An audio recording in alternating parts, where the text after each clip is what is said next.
The devotional for today's verse is titled, God is Faithful. We all have to face hard things. It's not if you will face them, but when.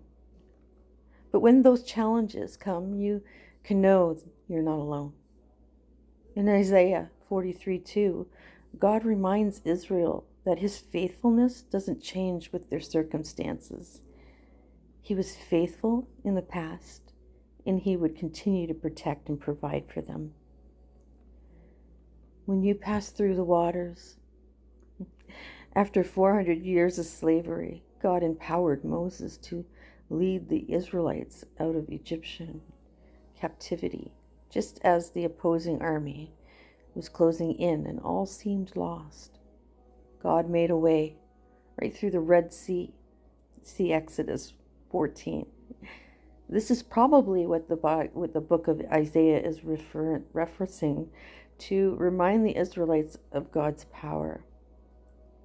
When you pass through the rivers, Isaiah's readers would have likely been reminded of the time God dried up the Jordan River for their Israelites when they were crossing over with the ark of the Lord.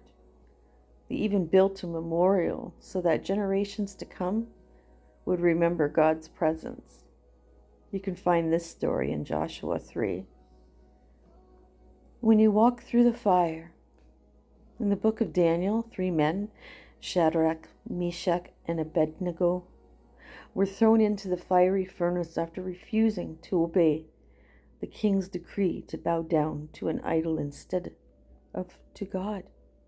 They were miraculously delivered and didn't even smell like smoke. This story is in Daniel 3. Even though this event probably hadn't happened when Isaiah was writing, God's words still came to pass. And today, when we look at his faithfulness to the men in the fiery furnace, we can reflect on his promise in Isaiah and remember that God is faithful to protect his people. Recalling God's faithfulness in the past helps us trust him with the future. Even when faced with worst case scenarios, God is not surprised.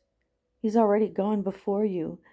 No matter what happens, life's trials and difficulties will not get the final say. God is still powerful, still providing, and still protecting you, and nothing can stand against God. So today, as you think back on your life, how have you seen God's faithfulness? And how can those memories help you trust him with your future?